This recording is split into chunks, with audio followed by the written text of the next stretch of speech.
What's up, wonderful Adrings? How you doing today, man? I hope you're well. You see here, there are two things you do not take lightly and for granted. First of all is your good vibes gesture of clicking this video.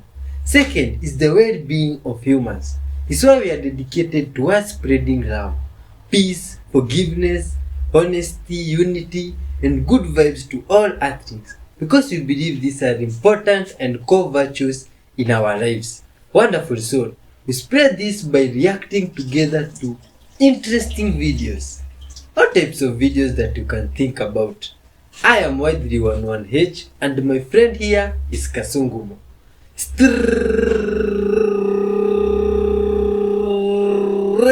out of Africa with lots of good vibes. Let's dive in. Let's leave your thoughts on that, man. You see? This is Compo, an African dance. It is considered the devil's dance. Compo has the effect of exorcising and protecting villagers from evil things. Compo dancers use a puppet made from palm leaves. The souls will enter this puppet and begin to dance.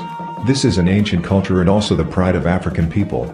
It makes viewers curious about how it works. How can an inanimate object move and dance so dynamically? The Compo's goal is to encourage the community to act as good villagers. He encourages the people of the village to participate in community life and provides well wishes. It is considered taboo to question the real identity of the Compo. It is forbidden to touch the Compo, and it is considered sacrilege to look inside the palm leaves. To deter possible intruders, he defends himself with his stick by smashing the ground and pointing, making sharp, hazardous gestures.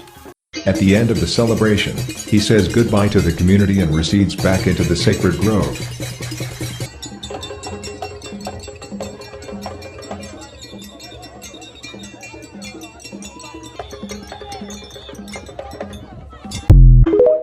Oh my god. I also don't know about that.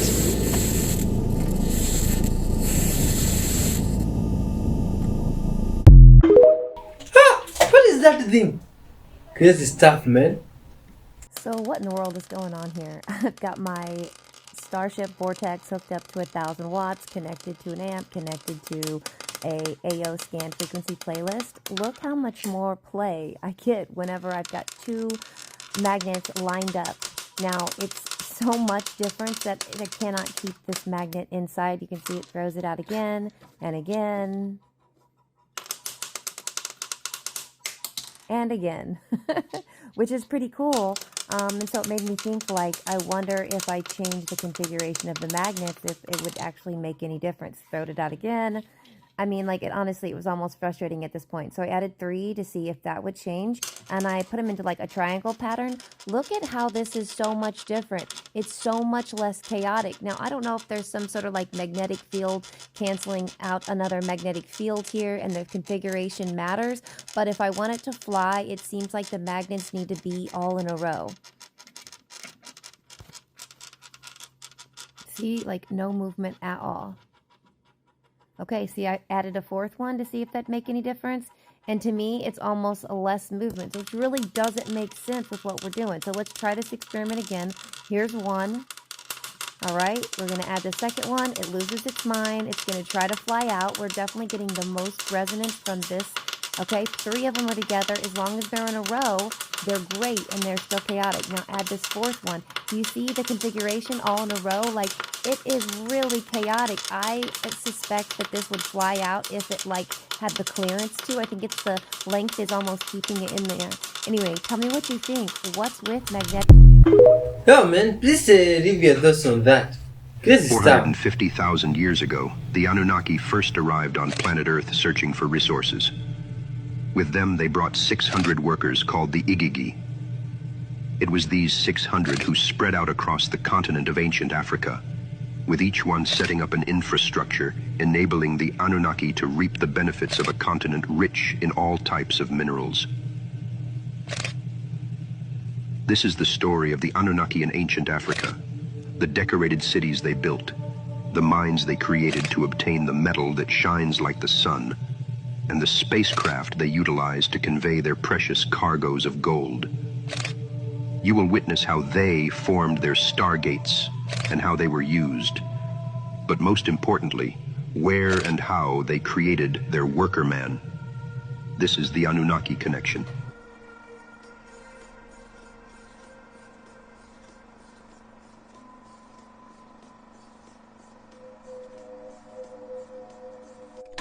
The Igigi were described as having long beards and long hair that reached their feet. Some scholars have suggested that the Igigi were akin to the more modern depictions of angels, messengers of the gods who had wings. These theories are strengthened by art that often depicts them with long beards and hair, as well as large wings and bird-like feet. Oh man, that sounds interesting. Did you know about those stuff? So you guys, I just pulled over to use the restroom because I drive trucks, and look what I seen. I'm sorry, that can't be real. That's... Oh! No! No! Is that normal to these good people of Earth? Eh? The world were covered in giant trees. The world was covered in giant trees in the past, allegedly, you see? Because some mountains and hills look like what looks like tree stumps, or what do you call them? You see? Look at this one, even the veins, how they are placed on those rocks. This is crazy, man. Do you mean there were trees that were this size of hills and more than that? Look at those trees. It's a lot of questions to ask ourselves, you see? That's why we are preaching honesty here. Good vibes. Because now if this world was full of trees in the past, long trees that could reach even beyond these mountains and hills, then you need to know why they were cut down or where they went. You see? Good people of Earth. This is crazy, man. Oh. And then we are told all this is rocks and was formed by natural occurrence. You see? My friends, do you think this is natural stuff? Do you see anything natural here, or maybe we are just overthinking stuff? Please, you be the judge and leave your comments from wherever you are. You see? After all, these videos are strictly for entertainment purposes. And now for that, my friend, kindly hit the like button there, you see? So that you can spread this love to the whole world. To those even that you don't know and you never thought about. Real eyes. Realize real lies. Okay, so somebody just sent me a video clip that is unedited that was in JD Farag's live, where he was talking about Jesus coming for his church prior to the 7-year tribulation, and this demon started screaming. So I have the full unedited version of that section of his live. I'm going to play it for you now. It's powerful. It's scary stuff when things like this happen, but when people go and claim and declare and call upon the name of Jesus to cast a demon out, I'm telling you, the power of God, nothing is more powerful. He has no rival and no equal. Check this out. Have the answer to and need to be at the ready to give to everyone an answer of that blessed hope that we have, that Jesus is coming to rapture us before the 7-year tribulation, which we are on the eve of.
Oh my God. Good people of Earth, may God always protect you. You see, an incredible video quickly went viral featuring one-of-a-kind family in a wildlife park consisting of 2 tigers, a white lion, and a dog. Oh, good vibes.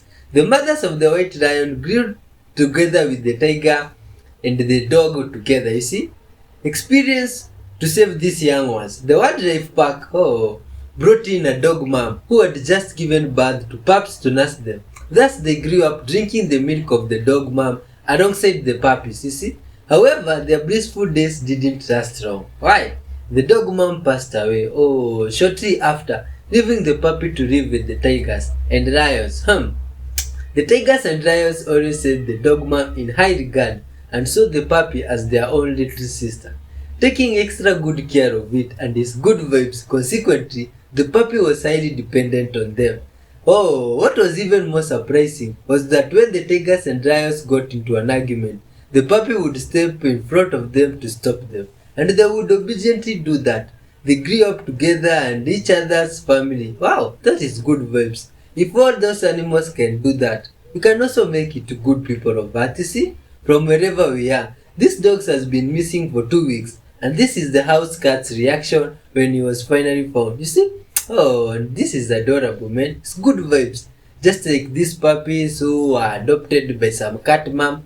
This is incredible. These animals out there in the wilderness understand love, you see? They understand caring for your neighbor like you do for yourself. Being forgiving even towards the preys and predators out there, you see? And good vibes are things. If you always counter everything with love, good things will always come your way, you see? And all the negativity in life will be dropped. So we are preaching love here, so that all people can love everyone as one, you see? And you can do incredible stuff. So hit the like button if you believe in love and you can spread love to the whole world, see? And watch till the end. This stray dog was extremely happy after homeowner gave him food. And it's unbelievable. The unbelievable fairies are real. Do you think this is a real fairy, my friends? Or this is just some butterflies just decided to do acrobatics? Hey, look at these ones. Hey, they are pretty wise. This is interesting. My friends, do you think these are real stuff or stuff from movies? Or this all is just CGI and crazy stuff here we are seeing, you see? Sorry, being honest with one another is some good stuff, you see? Wow. This was they're even taking stuff there from inside that jar. How is this possible? Well, this one is a robot to my good friends of Earth, you see? Because you've realized humans with the technology, they can build crazy stuff. And now you can't understand if this one is really a fairy or some technological stuff, you see? Anyway, this guy, but it's like this good vibes guy has a fairy as a friend. Are these real stories or is this real? Myself, I'm having difficulties to believe this. You see, these are things that I think just exist in tales and stories, but now seeing them on camera is pretty scary, you see? No.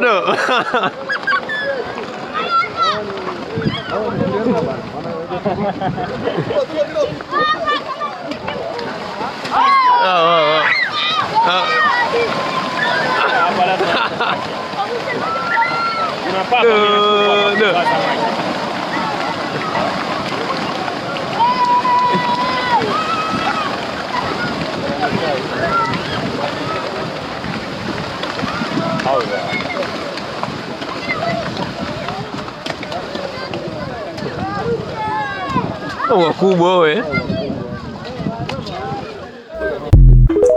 Oh man, these animals are interesting. So you're ready to go down the dinosaur trail? Well, I'll tell you what I learned. It all started sometime in the 1800s, and there was this one woman. I'm not going to go research it. I don't have references, but there was this one woman who started finding dinosaur bones, and it would just be like a mandible or a hip bone, and then they would construct out of their own imagination what they thought dinosaurs would look like. It basically was like Pokemon of the 1800s. They were just creating new ones all the time. And it was only this small group of Anglicans that went to this, I think it was Cambridge. I could be wrong. But it all came from one place, and it all started in one location. But throughout all of history before that, there's no one who ever finds dinosaur bones. What I believe is it was used to cover up dragon bones and giant bones. I do think dragons and giants existed, but dinosaur, the whole, I mean, there could have been a T-Rex at one point, or something like a pterodactyl, but the whole narrative is what I'm talking about. The 65 billion years ago, they do travel in herds, that kind of stuff. You can tell it's indoctrination because it's all over kids' pajamas. There's all kinds of cartoons and television shows about dinosaurs, friendly dinosaurs. I remember Denver, The Last Dinosaur. It's one of the coolest cartoons when I was a kid. He skateboarded. But dinosaurs in outer space, that's the thing they want us to believe in. You can tell they've invested millions and billions of dollars in getting kids to believe in outer space and dinosaurs. Hey, why would the people do that? You see? Ephesians chapter 1 verses 13 and 14. In him you also, when you heard the word of truth, the gospel of your salvation, and believed in him, were sealed with the promised Holy Spirit, who is the guarantee of our inheritance until we acquire possession of it, to the praise of his glory. Hell, man. Good vibes all the way. Not too long ago, I made a video about Antarctica and some of the strange anomalies surrounding it in the last couple of years. I talked about how this started in around 2020 when we were initially told that the ice in Antarctica was melting. Around the same time, there was a lot of strange things going on in our oceans and with the ecosystems, like bombs being tested and whales washing up on shores. Fast forwarding to this year, some people believe that they caught something very large on radar that's moving under the water and coming from Antarctica. According to some sources, this was just a glitch and there was nothing actually there. But what if that wasn't the case? See, an interesting theory that emerged from all this states that prehistoric creatures were trapped by Antarctica's ice and separated from our world's ecosystem. And now that ice is melting, some of those creatures may have leaked into our oceans and disturbed our wildlife. But now, people are starting to be more specific about what these creatures, or creature, may be. It was reported that the hidden river discovered under Antarctica was 300 miles long, which just so happens to be the exact same length as a biblical creature named Leviathan. For those of you who may not know, Leviathan is a sea creature spoken about in the Bible and given a very detailed description. The creature is said to be 300 miles long, have almost impenetrable scales, and be connected to or is the embodiment of the spirit of envy. It's also worth mentioning that if you look at the radar footage again, assuming it's not just a glitch, whatever this is producing a lot of heat. And in one of the descriptions for Leviathan, it clearly says that it makes the water boil like a pot, alluding to some sort of heat that may be emitting from this creature. Now, obviously, it could have just been a glitch at the end of the day, and all of that could just be a coincidence. But leave a like and let me know what you think about all this in the comments. What do you think happened, my friends? Do you think it's a glitch in the Matrix? Ha! And then there's this stuff here. Extraterrestrial creatures. Oh my god. This one looks like what? Now how can you say or explain this? Looks like some face that has been squeezed together. How? This is crazy stuff. And then this what looks here like some giant jams that can stick on walls. Oh my god, this is crazy stuff. My friends, what is this thing? Why is it doing that dancing and movement with this body? Have you guys ever seen this stuff? Oh, just like this guy here. Oh, what was he up to? At the ocean there, it's like he's kneeling down. Ha! What happened, my friends, good people of Earth? Was this guy covered when he was doing some praying or what's up? Anyway, you give your thoughts. Hey, look at this other one now. Where did this stuff come from? Yeah, this one looks like it's even becoming bigger as it breathes air. How? What is that thing, my friend? That looks like not real stuff.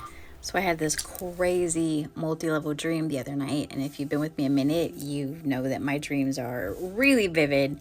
I'm always aware that it's not my timeline, and I do always feel like I'm visiting the timeline right next door where something's always different. This one was gigantic. I feel like it was literally the reality right next door to ours. Most things were the same. I couldn't pinpoint what was different. one of the primary characters was my dad, and I was in a timeline where everything seemed perfect. It literally felt like every wish I'd ever made came true, and it exists in this reality. I was having a lovely time. My dad was there. I know I had my daughter. I know my daughter was in that timeline with me. And there was this gentleman that I loved completely, and it was just, everything was perfect. Literally everything I'd ever wished was there. Early on in the dream, 7 members of my soul council presented. They didn't present physically. It was just, I could feel their energy and I could hear them. And they told me, they said, you can stay in this reality. And I was like, the fuck? And they were like, yeah, you can stay in this reality. I was like, okay, what do I have to do to make that happen? They're like, you would have to hand over your flesh card. I was like, my what? They're like, your flesh card. I'm like, what is a flesh card? What is that? And instinctively, I pulled out from my left pocket a card that felt like leather. It was a little bit smaller than a postcard and a little bit bigger than a business card.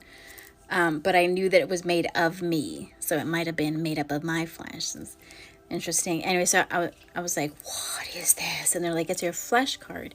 It is that which connects you to your original body in your timeline, and it allows you to travel every night as you do. And again, if you've been here with me, you know that my dreams are like a whole another day, super vivid. I never wake up feeling like I slept. I always feel like I just blinked and I was back in this reality. So they're like, all you got to do is hand over your flesh card. And I was like, all right, hold on. You got to show me that this life is going to be perfect, though. Like, I'm not trying to be here for one moment and then, like, tomorrow I get hit by a car and I'm a quadriplegic or something for the rest of my life. Like, I need you to show me the whole life. So they showed me the whole rest of that life, and sure enough, it's perfect. Like, I got to live every wish and dream I ever imagined in that timeline. And I was like, bet. And then I thought about staying there, and I thought about the people I love. I went down the line. My son, he's going to be 20 next year. I'm like, okay, he's a wholly good human. He's solid. You know, he'd only be 20, but okay, as a human, he'd be fine.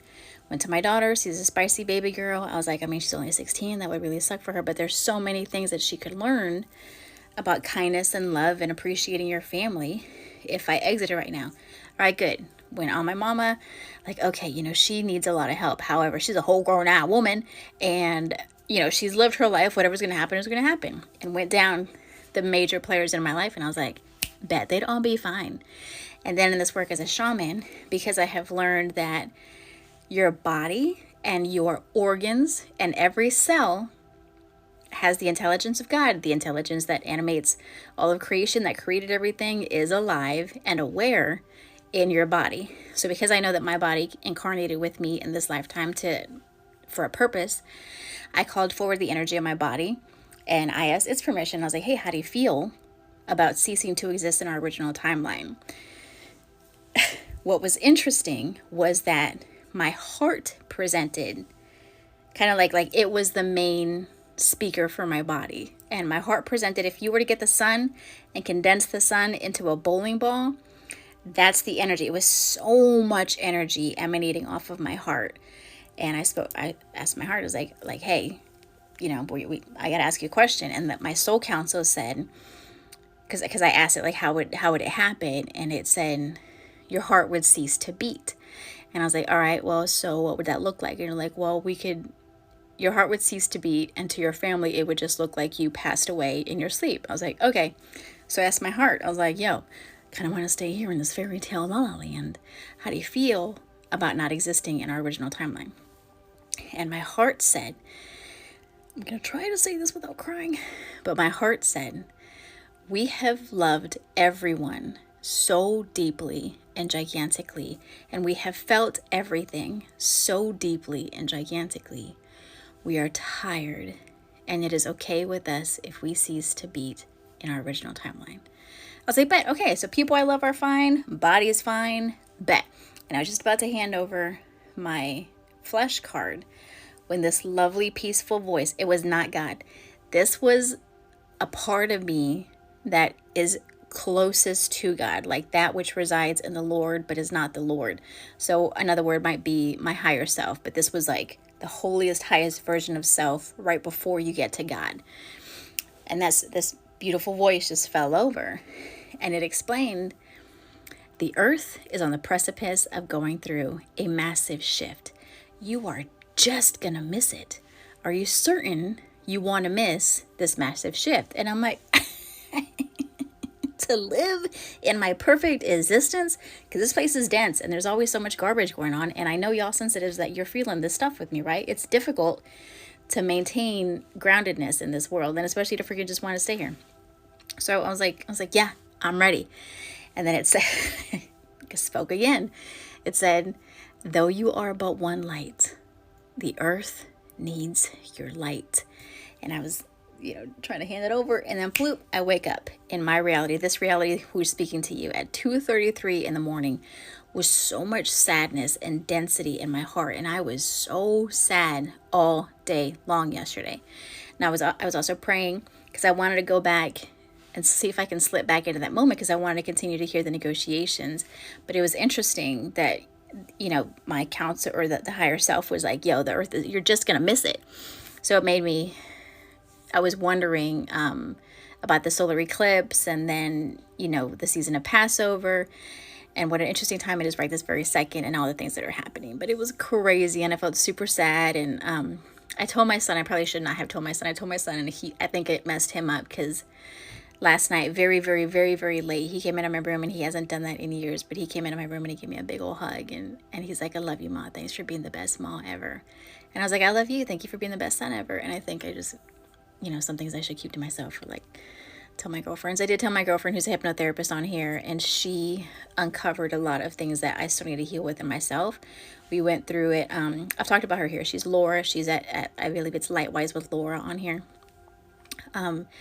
She was like, that's a big deal that your soul did that, but what if it's just your soul and your psyche telling you need to stop putting everybody before you and your happiness, and you need to stop making excuses for not putting your happiness first. Especially, she's like, you literally went through everyone else. Like, are they okay? Are they okay? Are they okay? Before you gave yourself permission to live your happiest life. So she advised me to take a mental inventory and an action inventory. Am I doing things that's prohibiting my happiness? Am I constantly looking out for everybody else and not doing what's true and authentic to my heart and soul? So I thought that was a really good conversation, and she helped me feel better. I do feel better today, but I am really interested to see what's coming up, especially in the next month. So that's all. Thank you for listening. If you stayed the whole entire time, have a good day, warrior. Yo, man, wonderful sauce. What do you think about